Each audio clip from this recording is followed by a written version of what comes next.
चरित्रहीन रानी और साधु। लोक कथा बहुत समय पहले की बात है। एक प्राचीन राज्य था जिसका नाम सुधारनगर था। उस राज्य का राजा वीरेंद्र सिंह बलवान, न्यायप्रिय और दयालु था।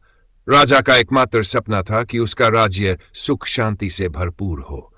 परंतु उसकी पत्नी रानी लावण्यवती स्वभाव से भिन्न थी। रानी असाधारण रूप से रूपवती और चंचल थी। उसका मन कभी एक स्थान पर नहीं टिकता था। वह ऐश्वर्य और विलासिता की अभ्यस्त हो चुकी थी। राजमहल में उसे हर सुख सुविधा मिली हुई थी, फिर भी उसका हृदय असंतुष्ट रहता। धीरे धीरे वह दूसरों की नजरों में चरित्रहीन कहलाने लगी। साधु का आगमन एक दिन राज्य में एक वृद्ध साधु पधारे। उनके तप और तेज से नगरवासी प्रभावित हो गए। वे लोग उन्हें महात्मा आनंदगिरी कहकर बुलाने लगे। राजा ने भी उनका आदरपूर्वक स्वागत किया और उन्हें महल के समीप एक सुंदर आश्रम बनवाकर रहने की व्यवस्था की। साधु दिन रात भजन कीर्तन और ध्यान धारणा में लीन रहते। उनकी ख्याति पूरे राज्य में फैल गई कि वे भवसागर के पार उतारने वाले महान संत हैं। रानी की परीक्षा रानी लावण्यवती का चित्त बड़ा चंचल था। जब उसने साधु की ख्याति सुनी तो उसके मन में विकृत विचार उत्पन्न हुआ। उसने सोचा, यह साधु तपस्वी तो अवश्य है, परंतु यदि मैं चाहूं तो इन्हें ही भी अपने रूप जाल में बांध सकती हूं। उसका अहंकार इतना बढ़ चुका था कि वह अपने सौंदर्य को अजेय समझती थी। एक दिन रानी भव्य श्रृंगार करके सुगंधित वस्त्र पहनकर साधु के आश्रम पहुंची। वह मधुर वचनों में बात करने लगी और साधु को विभिन्न बहानों से मोहित करने का प्रयास करने लगी। साधु की दृढ़ता। साधु आनंदगिरी ने शांत भाव से उसकी ओर देखा और मुस्कुराकर कहा, माते, तुम राजा की धर्मपत्नी हो, लक्ष्मी स्वरूपा हो। तुम्हारा यह आचरण तुम्हें पतन की ओर ले जाएगा। रूपजाल क्षणिक है, किंतु धर्म और सच्चरित्रता शाश्वत है।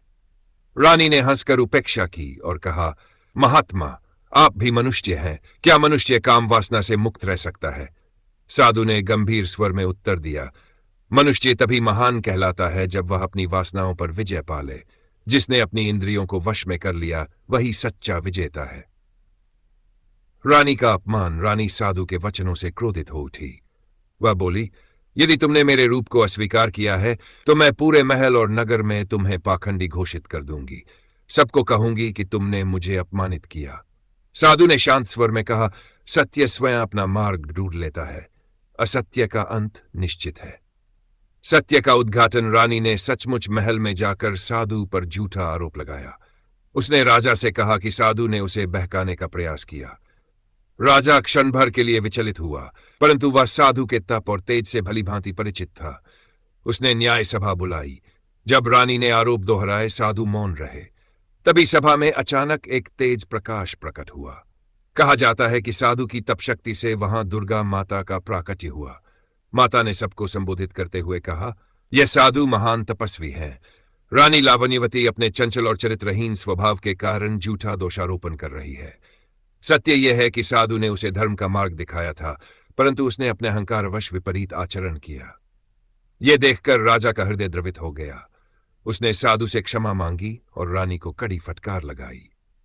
रानी का पतन। रानी अपने कर्मों से लज्जित होकर रो पड़ी।